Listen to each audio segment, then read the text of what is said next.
Ndi nitekana umunezero nsubire ngusuhuze nkwakaze nshuti mukunzi wacu wobandanya kubana natwe ngaha kuri no mbonesha kure igushikiriza amakuru inkuru kumwe n'ibiganiro bigezweho biriko bivugwa irya nino mu gihugu cacu ciza c'u Burundi ndetse no hakurya y'imbibe z'igihugu cacu mu yandi makungu. Ndaguhaye kaze, ndaguhaye mwiriwe cange mwaramutse bivanye naho udukurikira uherereye kuri uwu munsi w'igenekerezo rya 27 z'ukwezi kw'icumi na kabiri umwaka w'ibihumbi 2023. Utegerezwa gusa gufyonda sabone canke subscribe nawe utaravyonda ko hama ukabandanya urashikirwa n'amakuru ibiganiro kumwe n'inkuru tubandanya gushikiriza bivugwa irya nino mu gihugu c'u Burundi mu bisata bitandukanye hama nyene bikagushikako mu ba mbere kandi ku gihe. Ano makuru rero harabafatiye ku ngingo nkuru zikurikira. Indege y'u Burundi yaguzwe ariko ntikore, ikibazo cayo kiriko kirirwa kugira ikore canke igurishwe. Mu gihe abakenguza amateka bariko bariga integuro y'ibwirizwa isubiramwo ibwirizwa rigenga amafaranga leta izokoresha mu mwaka w'ibihumbi 2023 ushira umwaka w'ibihumbi 2024 kuri uyu wa 27 z'ukwezi kwa cumi na kabiri. Uwo mwaka nyene babajije umushikiranganji w'ikigega ca leta igituma mu nteguro zose z'amafaranga leta ikoresha hama harimwo amafaranga agenewe gukoresha indege y'u Burundi ariko itarigera iboneka. Inyishu kuri ico kibazo ni mukanyi mu buryo bw'idonido bw'ano makuru ntuje kure. Nayo mu bindi kandi leta irafata amadeni ngo ikore imigambi y'iterambere ariko agaherera mu mifuko ya bamwe. Bibaye ngombwa abagiriwe n'icaha co kunyuruza amatungo ya leta bashirweko imparati. Ivyanditswe ku mahabara bavyakwe. Daniel Gerase Ndabirabe ahagarariye inama nshingamateka ahejeje gutangaza ingingo rukokoma ku bazafatwa banyuruje amatungo ya leta.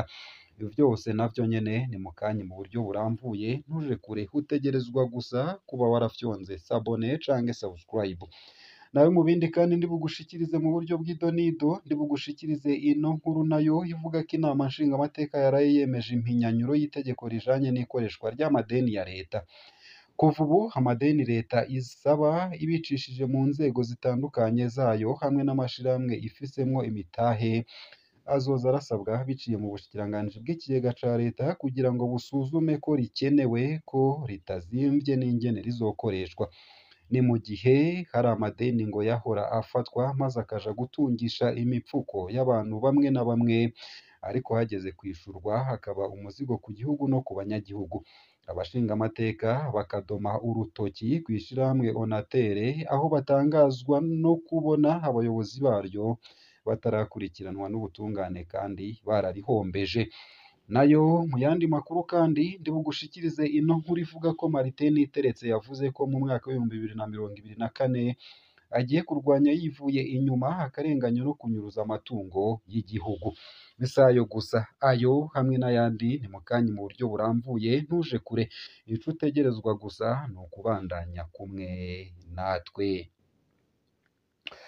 Ntanguye ano makuru ku buryo bw'idonido nunyemerere nyatangurire kuri no nkuru ivuga ko indege y'u Burundi yaguzwe ariko ntikore, ikibazo cayo kiriko kirirwa kugira ikore canke igurishwe. Mu gihe abakenguza amateka bariko bariga integuro y'ibwirizwa isubiramwo ibwirizwa rigenga amafaranga leta izokoresha mu mwaka w'ibihumbi 2023 ushira umwaka w'ibihumbi 2024 kuri uyu wa 27 z'ukwezi kw'icumi na kabiri 2023 babajije umushikiranganji w'ikigega ca leta igituma mu nteguro zose z'amafaranga leta ikoresha hama harimwo amafaranga agenewe gukoresha indege y'u Burundi ariko itarigera iboneka. Kuri ico kibazo umushikiranganji w'ikigega ca leta Niyonzima Audace amenyesha ko vy'ukuri hariho indege yaguzwe ariko ikaba itarashobora gukora haraciye igihe. Iyo ndege yaciye ijanwa gukoreshwa gushika uyu munsi ikaba itarahera. Niyo mpamvu hama harimwo amafaranga yo kuyikoresha kuko naho idakora yanditswe kuri leta. Umushikiranganji Audace Niyonzima akaba avuga kandi ko hari umugwi uherutse kuja kuyiraba ahiri. Uwo mugwi ngo warayibonye urabona n'ibibazo ifise. Ati leta iriko irakora kugira ivy'iyo ndege bihere ishoboye gukora ikore, idashoboye gukora igurishwe.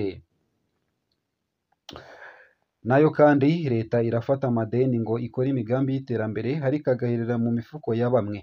bibaye ngombwa abagiriwe n'icaha co kunyuruza amatungo ya leta bashirweko imparati, ivyanditswe kubahabara bavyakwe. Ikibazo kijanye n'ivyokorwa kugira ngo hahashwe hongere hatuzwe ingeso ya ba kaboko caraye cizweko umwanya munini mu ngoro y'amakoraniro mu Kigobe kugira ngo harabwe ingingo ruhasha zofatirwa abahabwa amabanga bagaca bashira inyungu zabo imbere. Daniel Gerace Ndabirabe ahagarariye inama nshingamateka ati tubagire gute abantu bizoza bigaragara ko bakoze amakosa nk'ayo ariko bakabandanya kurahira ko amatungo atari bo bayivye kandi ivyemezo n'amatohoza bihari. Dufate ikihe gihano nk'abashingamateka? Nimufashe leta.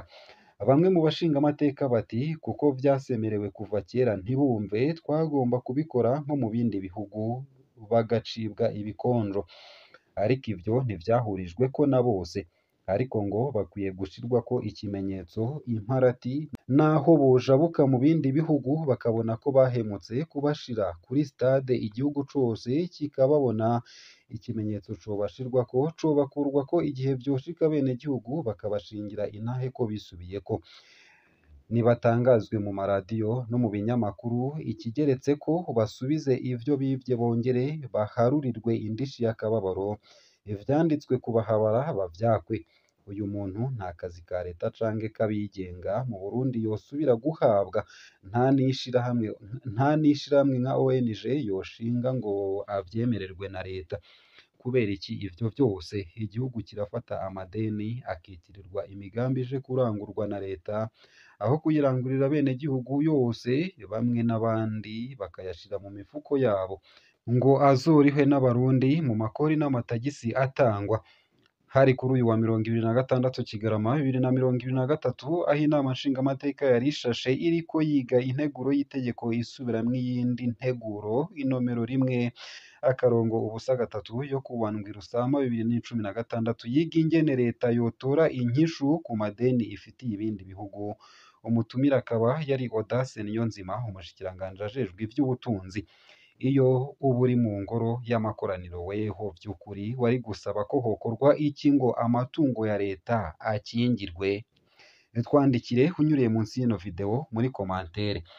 Nayo mu bindi kandi inama nshingamateka yaraye yemeje iminyanyuro y'itegeko rijanye n'ikoreshwa ry'amadeni ya leta. Kuva ubu amadeni leta isaba ibicishije mu nzego zitandukanye zayo hamwe n'amashirahamwe ifisemwo imitahe hazoza arasabwa biciye mu bushikiranganji bw'ikigega ca leta kugira ngo busuzume ko rikenewe ko ritazimvye n'ingene rikoreshwa. Ni mu gihe hari amadeni ngo yahora afatwa maze akaja gutungisha imifuko y'abantu bamwe bamwe, ariko hageze kwishurwa hakaba umuzigo ku gihugu no ku banyagihugu. Abashingamateka bakadoma urutoki kw'ishirahamwe Onatere aho batangazwa no kubona abayobozi baryo batarakurikiranwa n'ubutungane kandi bararihombeje. Audace Niyonzima, umushikiranganji w'ikigega ca leta, aho yari umutumire mu ngoro y'amakoraniro mu Kigobe kuri uyu wa 26 Kigarama 2023, yasiguye ko mu gucungera neza ikoreshwa ry'ayo madeni hagiye gushirwaho ubuhinga bwo ku rwego mpuzamakungu bugenzura ingene ayo madeni ariko arakoreshwa. Ubwo buhinga ngo buzokwerekana kandi ingene ririko rirarihwa hamwe n'igihe rizomara. Mbere ngo hazoza haratangwa n'amaraporo ku bice hamwe n'ayo ku mwaka ajanye n'ayo madeni.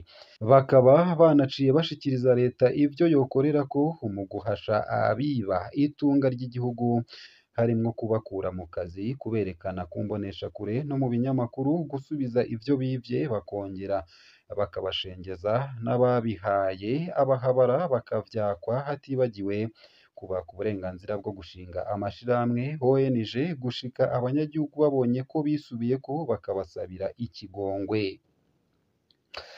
Nayo mu gusozera ano makuru womenya ko Martin Niteretse yavuze ko mu mwaka w'ibihumbi 2024 agiye kurwanya yivuye inyuma akarenganyo ndetse no kunyuruza amatungo y'igihugu. Umushikiranganji w'intwaro n'umutekano Martin Niteretse yemereye umukuru w'igihugu Evariste Ndayishimiye ko agiye guhagurukira ba kaboko hamwe n'akarenganyo mu banyagihugu. muri uyu mwaka buca dutangura kandi Martin Niteretse avuga ko mu bushikiranganji arongoye bagiye gushira mu ngiro ibikorwa vya digitalisation kugira abanyagihugu baronswe karangamuntu itiganwa, gushira mu ngiro itegeko rigabanya intara n'amakomine hamwe no gutegura amatora yo mu mwaka w'ibihumbi bibiri na mirongo ibiri na gatanu. Ibindi bigiye gushirwamwo inguvu n'ubwo bushikiranganji mu mwaka uza w'ibihumbi bibiri na mirongo ibiri na kane ngo ni ukurwanya akarenganyo aho gaturuka hose, abanyuruza amatungo y'igihugu nabo ngo ubwo bushikiranganji buzobarwanya aho bazomerera hose. Eka ngo n'impunzi zibandanya guhunguka zizokwakirwa mu by'imigenderanire, naho ngo abanyamahanga binjira canke bahungira mu Burundi bazokurikiranwa ku munsi. Iyi ni imwe mu migambi Martin Niteretse yashikirije ko agiye kurangura mu mwaka uza, aho inzego z'umutekano n'izo kwivuna abansi zariko zifuriza umwaka mushasha umukuru w'igihugu ku munsi wa gatanu. Ngaha akaba ariho nsoreje ano makuru nari naguteguriye ariko avugwa irya nino mu gihugu c'u Burundi ndetse no hakurya y'imbibe z'igihugu c'u Burundi mu yandi makungu. Ndakwifurije kubandanya uraruranirwa mu vyo uriko urarangura uwu munsi. Ico utegerezwa gusa nyene ni ukubandanya kubana natwe.